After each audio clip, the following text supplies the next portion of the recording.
Mammoths are absolutely massive animals, but I don't think some people realize just how big they are. The largest African elephants can reach around 13 feet or 4 meters tall at the shoulder and weigh around 10 tons. But the largest mammoth species, the steppe mammoth, were significantly larger. They could stand up to 15 feet or 4.5 meters tall and weigh nearly 15 tons. That would put them around the size of 2 average African elephants. Mammoths are incredible and impressive animals, and I feel like in recent years they haven't gotten as much attention as they deserve. So here's your reminder, these are absolute behemoths and are wonderful and brilliant animals. Who knows, maybe these cloning projects go well and we get to see a mammoth during our lifetime. One can only hope.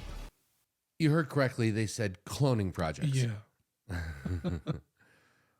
So I put up on the screen a graphic of the different mammoths, because there's a bunch of them. I think a lot of people are like thinking of like the woolly mammoth or whatever, but there's actually several of them. And the deal is that they were massive. Now, the closest living, I guess, elephant, because if you think about, they're the closest related to an elephant, like I don't know, like us and chimpanzees or whatever are related to each other. You know, they're related to each other. Okay, so the closest one is actually the Asian elephant. It shares 99.6% of its DNA with an Asian elephant. Now, the cloning comment that they made is because there is a Dallas-based company called Colossus, and Colossus believes that they have enough mammoth DNA to bring a mammoth back. Now, the deal is they would have to fertilize an egg with mammoth DNA, and then it would still have to be born from something. So it looks like they would put it in an Asian elephant, and then that would give birth to the first future mammoth. Okay. So now, with all that being said, I guess the first question would be, well, why? Yes. Okay. Yes, that's exactly where I was going. There is a lot of the Arctic that is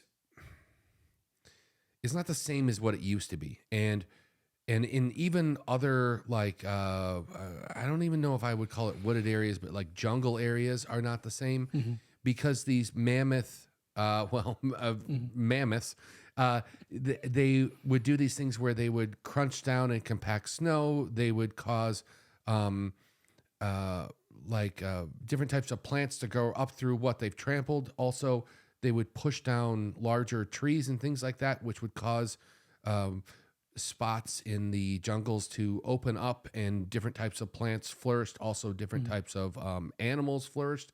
So they think bringing mammoths back would help with all of that. Okay. Now, the other flip side of it is I feel like then people start going, well, what about Jurassic Park? And we've all seen those movies, and that didn't turn out well for us. But the issue with Jurassic Park is human beings and, dinosaurs never existed at the same time. Mammoths and human beings did. So we've been in this Homo sapien form for 200,000 years, give or take. But mammoths went extinct as early as, I had it written down here. Oh, they think in Siberia somewhere between 3,900 and 4,100 years ago, which means there were mammoths on the earth when we had the pyramids. I mean, that's not even that long ago. They think the ones in the Yukon, because there are several different types and they were all over the world and they were different. The ones in the Yukon may have gone extinct somewhere around 7,500 years ago. So it's really not even that long ago. Like, we had languages and things like that. We had certain tools and technologies. I mean, not compared to today, but we weren't just sleeping on the ground or in caves or whatever. Right. So they're going to try to bring them back. Okay. What do you think of this? I think that's a little bit ridiculous. So, Really? Yeah. Like, listen, all that's fascinating. Finding mammoth bones and knowing that everything that you can do now with the DNA, all that is fascinating, but the reason behind it just doesn't seem like that's sufficient enough to try to bring back. And I know it wasn't like a threat to us, but it just feels like that's not enough reasoning. Well, he said also helping with some other species that are now endangered. It could also help with climate change because we would have more plant life in areas that are pretty barren right now. So they basically like fertilize the ground, like They do that, and then they also condition the ground because in some environments there's like permafrost where the ground is permanently frozen. Mm-hmm.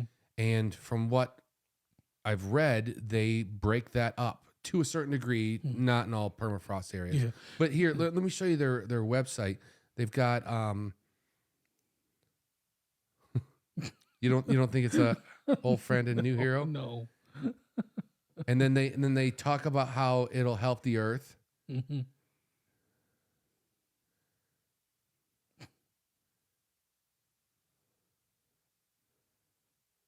I don't know. Maybe you guys will have to pause this if you want to read this at home. Yeah. Or I guess we could put just Google Colossus from Dallas is what I said. Okay. Yeah. Okay. So you still think this is a bad idea? Yeah, I still think it's a bad idea. Like I said, it's extremely fascinating. And I know that there's been a lot of research, but it just like it feels like we have like tons of technology already that can probably do what they want to do in these areas that won't require us to bring back the woolly mammoth. Well, let me ask you this. There are some things that have gone extinct because of human intervention. Mm-hmm. Do you think we should bring those back? No. You mean like recent like birds or whatever, some type of creature Something recently that maybe we impacted. Yeah. No. Why not? I mean, I think that's unfortunate that, it's basically to solve or to help like human guilt. Yeah, we messed up. We took this because we could have harmed the ecosystem, and maybe putting it back into balance would help. There's other things that we've done to harm the ecosystem. Like, how do we know that this animal is going to survive in the world that we created now? The mammoth? Yeah, or whatever else that we try to bring back. Well, they have some spots picked out for the mammoth, and one of them was in Russia. With the current climate, I don't know. Political climate, I don't know if that's still in play. But,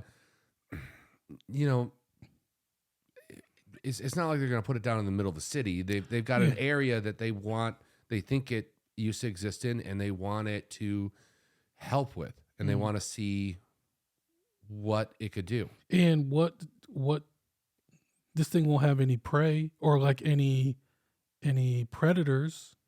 So how are you going to control it?